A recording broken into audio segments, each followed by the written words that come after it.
اجمیر کا سفر شروع کیا. جو وہ سفر تھا دہلی سے لے کر اجمیر تلک، وہ ایک بہت بڑا بھیانک سفر تھا، کیونکہ راجستھان کی وہ پہاڑیاں، پھر وہ جنگل، پھر درندوں کا الگ سے ایک الگ ماحول، جنگل بیابان کے اندر جب آپ نے سفر شروع کیا تو حضرات جب آپ اجمیر کا سفر کر رہے ہیں، لیکن آپ نے یہ بتایا کیسے کہ میں خود اجمیر نہیں جا رہا ہوں بلکہ مجھے کسی نے بھیجا ہے. سبحان اللہ. حضرات جب خواجہ غریب نواز رضی اللہ تعالی عنہ عطائے رسول ہادی ہندوستان خواجہ غریب نواز رضی اللہ تعالی عنہ نے دہلی سے اجمیر کا سفر شروع کیا. جب دہلی سے اجمیر کے لیے آپ روانہ ہوئے، وہ راجستھان کا جنگل، آپ پہاڑیوں کو طے کر رہے ہیں، آپ جنگل کا سفر کر رہے ہیں. ابھی جنگل کے سفر آپ کر رہے تھے کہ اسی دوران میں، اسی اثنا میں اجمیر کا جو راجہ تھا پرتھوی راج، اس کی فوج سے ہار اور ہر طریقے سے شکست و ہار سے لاچار ایک نوجوان آپ کو ملتا ہے جو سلطان شہاب الدین غوری کے لشکر سے الگ ہو گیا تھا، بھول گیا تھا. وہ اچانک آپ کو سفر کے اندر ملتا ہے. وہ سلطان شہاب الدین غوری کے لشکر کا ایک نوجوان تھا، وہ مسلمان بھی تھا.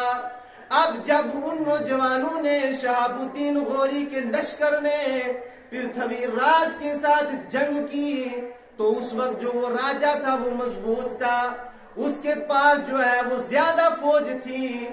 وہ شہاب الدین غوری سے جنگ جیت جاتا ہے. شہاب الدین غوری کے سپاہی مارے جاتے ہیں، لیکن اچانک یہ سپاہی بھول جاتا ہے، اپنے ساتھیوں سے دور ہو جاتا ہے.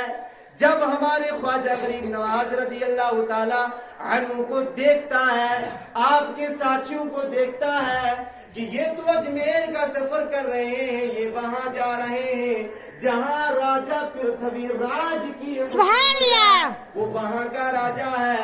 اب یہ وہاں جا رہے ہیں تو اس نے دیکھا، بڑی منت کے ساتھ، بڑی سماجت کے ساتھ عرض کی کہ آپ بھی مسلمان ہیں، میں بھی مسلمان ہوں، سلطان شہاب الدین غوری کے لشکر کا ایک بندہ ہوں، میں بھی اپنی فوج سے بچھڑ گیا ہوں، لیکن میں آپ سے عرض کرتا ہوں کہ آپ اجمیر نہ جائیے، آپ اجمیر جانے کا جو سفر ہے وہ ملتوی کر دیجئے، آپ رک جائیے، کیونکہ سلطان شہاب الدین بہادر جیسا راجہ پرتھوی راج سے نہیں جیت سکا، تو آپ کے پاس نہ ہی ہتھیار ہے، نہ ہی آپ کے پاس فوج ہے، تو آپ اس کا مقابلہ کیسے کریں گے؟ آپ اگر جائیں گے تو آپ کو نقصان اٹھانا پڑے گا، آپ کو مشکل اٹھانی پڑے گی، آپ قتل کر دیے جاؤ گے.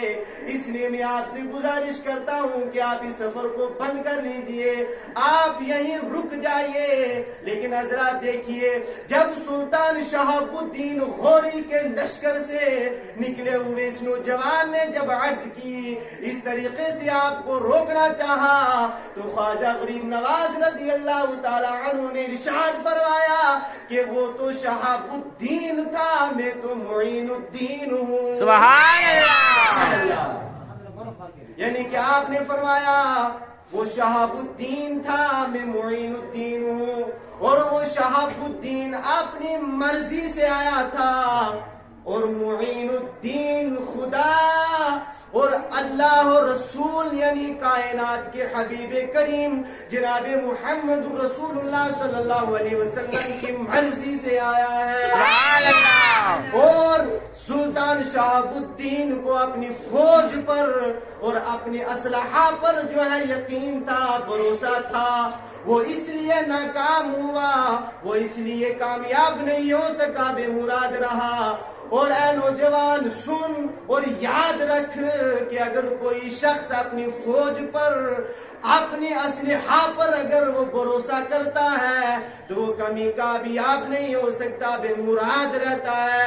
اور جو مرد مومن اللہ و رسول پر بھروسہ کرتا ہے وہ کامیاب بھی ہوتا ہے، بامراد بھی ہو جاتا ہے۔ سبحان اللہ۔ آپ نے ارشاد فرمایا کہ یہ فرق ہے شہاب الدین میں اور معین الدین میں۔ سبحان اللہ۔ اس لیے ہم کہتے ہیں کہ خواجہ خواجگاں معین الدین، سبحان اللہ۔ خواجہ خواجگاں معین الدین، سبحان اللہ۔ فخر کون و مکان معین الدین، سبحان اللہ۔ فخر کون و مکان معین الدین، اور سر حق را بیان معین الدین، بے نشارہ نشان معین الدین۔ سبحان اللہ۔ یہ ہمارے خواجہ غریب نواز ہے۔ پتہ چلا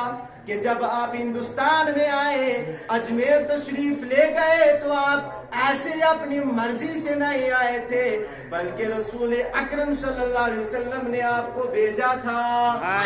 لیکن حضرات جب آپ ہندوستان تشریف نہیں لائے تھے، ہاں یہ ہندوستان آتا ہے رسول خواجہ غریب نواز رضی اللہ تعالی عنہ، تو ہندوستان کی سرزمین کے اوپر کفر و کفری کا، بت پرستی کا دورہ چلتا تھا، یعنی کفر کا اندھیرا چھایا ہوا تھا، بت پرستی کا اندھیرا چھایا ہوا تھا۔